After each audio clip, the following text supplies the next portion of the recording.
দিচ্ছেন না কেন?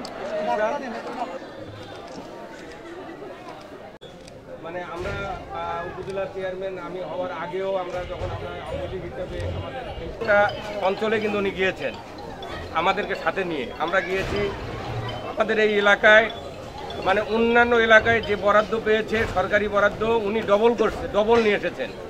যে আজকেও যেটা দেওয়া হচ্ছে এখান থেকে আমরা জুমার বাড়ি যাব, এটা কিন্তু বরাদ্দ অন্যান্য উপজেলার চেয়ে এই উপজেলায় এক্সেস বরাদ্দ, এটা এমপি সাহেব এনেছেন।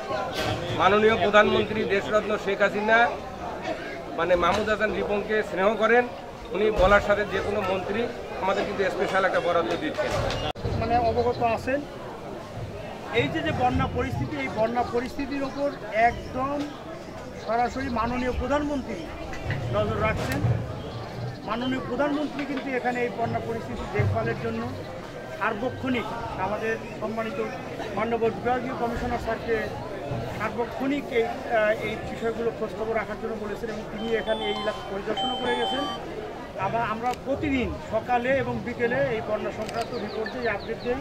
আমাদের স্যার, আমাদের সম্মানিত ডিসি স্যার সবসময় আমাদের এই বন্যা সংক্রান্ত বিষয়গুলো খোঁজখবর রাখছেন। আমরা কী করছি, কোথায় যাচ্ছি, কাকে কী দিলাম, কার কোথায় সমস্যা, তৎক্ষণাৎ আমাদের মেসেজে জানাচ্ছেন।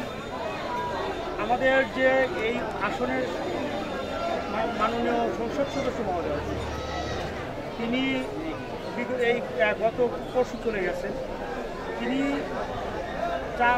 পাঁচ দিনের মতো ছিলেন।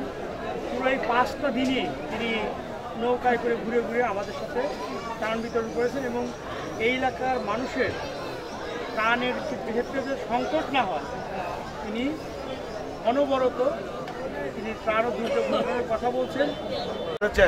আপনারা আরো একটু বৃদ্ধি করা যায় নাকি? বৃদ্ধি করলে তাহলে আমাদের আরো কিছু গরু এই বন্যার মধ্যে আরো কিছু উপকৃত হবে, এই সেখানে কৃতজ্ঞ থাকবে। আর বেশি কিছু না বলে আপনারা সবাই ভালো থাকবেন, সুন্দর থাকবেন। খোদা হাফেজ, আসসালামু আলাইকুম। জয় বাংলা, জয় বঙ্গবন্ধু।